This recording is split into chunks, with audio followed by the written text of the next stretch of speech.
Aqui no Brasil, a gente conheceu mais cedo números do mercado de trabalho e a economia brasileira registrou a abertura de 112 mil vagas formais de emprego no mês de janeiro, segundo dados do Ministério do Trabalho, do Cadastro Geral de Empregados e Desempregados, o famoso CAGED.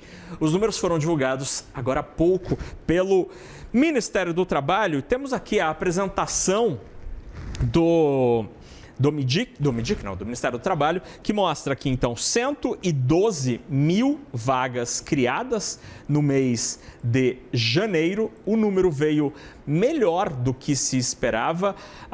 Por exemplo, a previsão dos analistas ouvidos pela Broadcast eram de 92 mil empregos no mês de janeiro. Veio bem acima, 112 mil vagas. Aqui a gente tem a evolução dos últimos meses.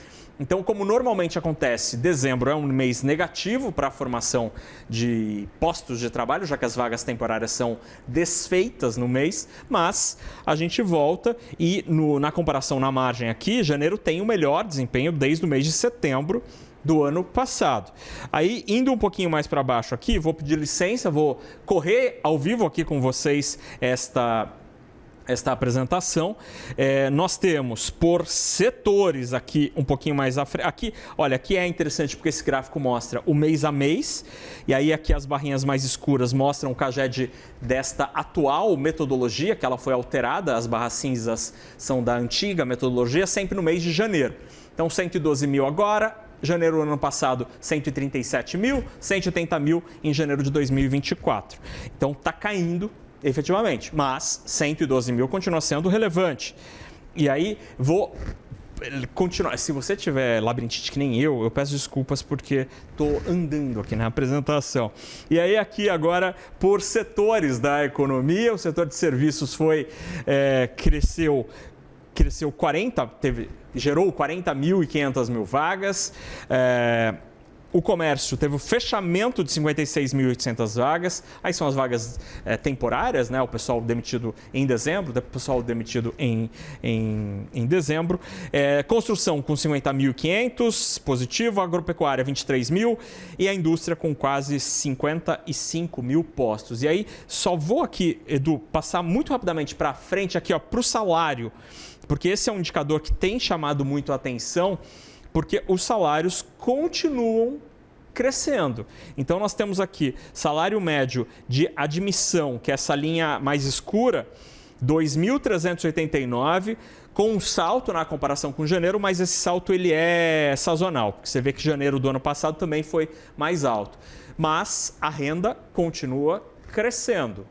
Reação do mercado a este momento tão aquecido do emprego aqui no Brasil.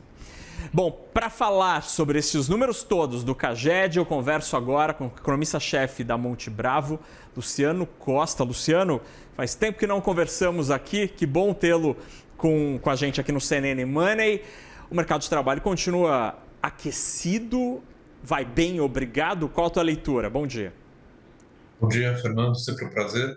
Sim, com certeza, o resultado foi bom, né? Como você colocou, veio acima da mediana das expectativas, né? Uma geração de vagas acima de 100 mil, né, por mês de janeiro é um bom resultado, né? Então, onde teve 112 mil, com a sazonalidade, né, dos setores aí, né, voltando a contratar depois da demissão agora de dezembro, é um movimento normal, né? Então, quando a gente olha essa recuperação na indústria, na construção, nos serviços, o comércio normalmente continua demitindo e manteve esse padrão, mas esses setores que a gente vê que são setores mais cíclicos, né, também, principalmente construção civil, indústria, voltando um pouco o nível de emprego, o que dá uma cara um pouco melhor, né, para esse início de ano no mercado de trabalho. Lembrando que o ano passado, no quarto trimestre, a gente teve uma sequência de resultados mais fracos do CAGED, que inclusive ficou em contradição com a trajetória da própria PNAD, né, que calcula a taxa de desemprego.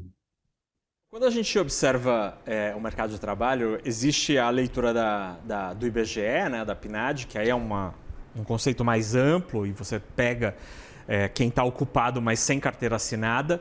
Então, a uberização, a economia dos aplicativos, gig economy, né? Aquela economia que vem aqui ao telefone celular, ela é capturada pela PNAD. Mas o CAGED são as vagas clássicas, né? Vaga com registro em carteira.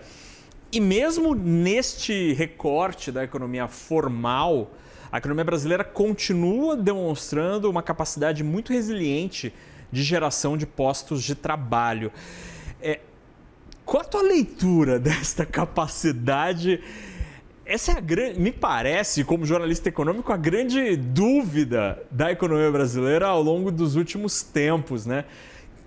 Como é que a gente consegue gerar tanto posto de trabalho com essa Selic a 15%, Luciano?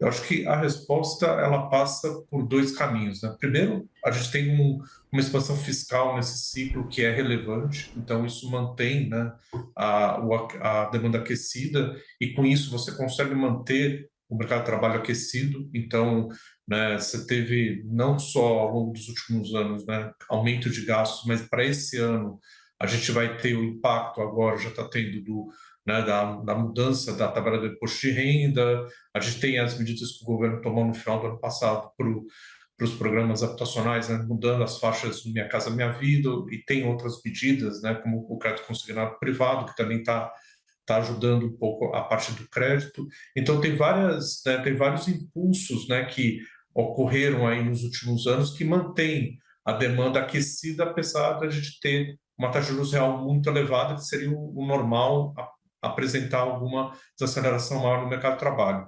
A outra explicação para essa certa dicotomia entre o nível dos juros e o crescimento também está, né, no tamanho do que você tem, o ganho de produtividade que você tem na economia, né? A economia, com esse nível de emprego, mostra que, mesmo com crescimento baixo, você precisa de mais, né, mais trabalho, significa que ela não é uma economia tão produtiva. Então, você acaba ficando com o mercado de trabalho mesmo aquecido, mesmo num ritmo não tão grande de crescimento. Então, tem um outro sintoma aí, talvez seja essa questão da produtividade. E, Luciano, diante desses dados que confirmam que a economia continua muito resiliente do ponto de vista da sua capacidade, né, da atividade, da sua capacidade de geração de postos de trabalho, e com essa elevadíssima incerteza, a gente viveu uma manhã hoje de muita aversão ao risco, o Ibovespa derretendo, está caindo 4,5% neste momento.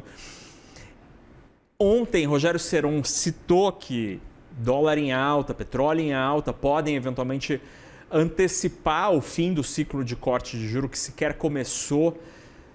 Este dado de hoje reforça esta leitura de que o Copom poderá ter de ser mais cauteloso, mais hawkish diante do que se vê até agora?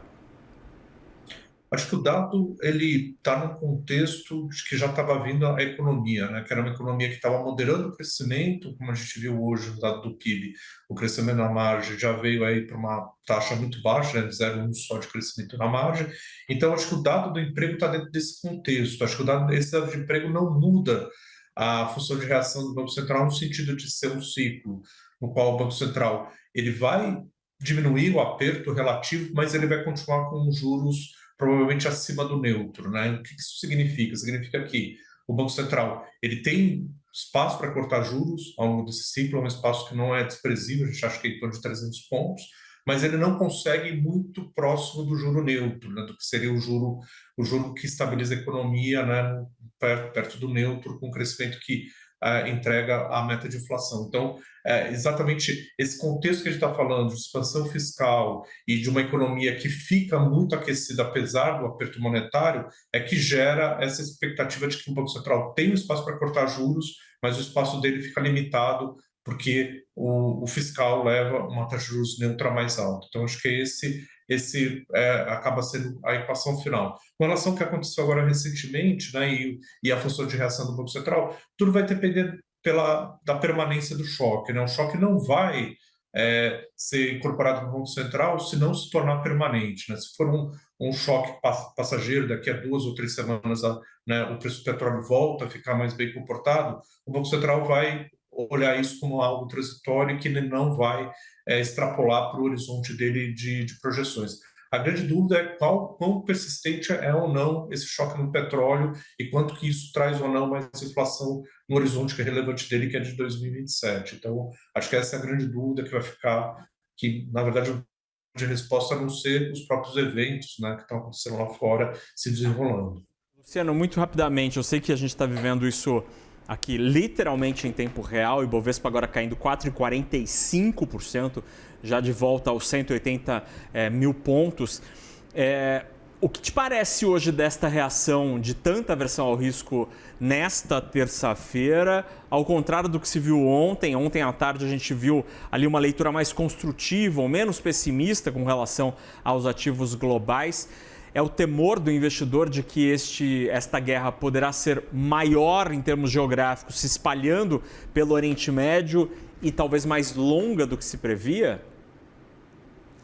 Sim, eu acho que são essas duas dúvidas, né? Primeiro, houve, né, uma reação do Irã que parece estar mudando a tática dele né, agora em relação à reação dele inicial, que é tentar trazer, né, mais alvos e com isso obrigar os Estados Unidos a proteger áreas maiores, isso trazer alguma dificuldade, né, para as forças americanas conseguirem manter, né, né, o grau ali de defesa que eles têm, né? Tem um limite, né, do que você pode usar, principalmente nas estruturas né, de defesa antiaérea, você tem um limite desse aparato, então isso ele está colocando em prova os outros países, né, na hora que eles fazem isso.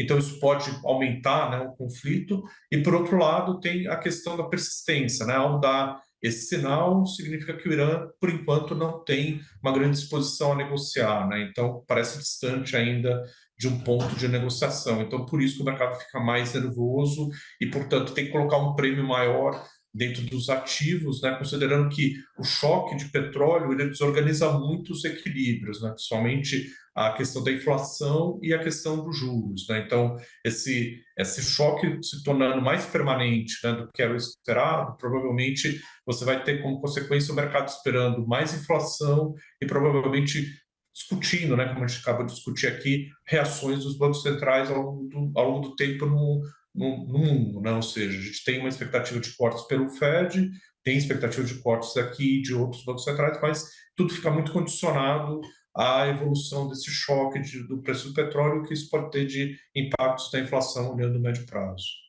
Muito bem, a gente conversou com o Luciano Costa, economista-chefe da Monte Bravo, a quem agradeço o tempo nesta terça-feira. Obrigado, Luciano.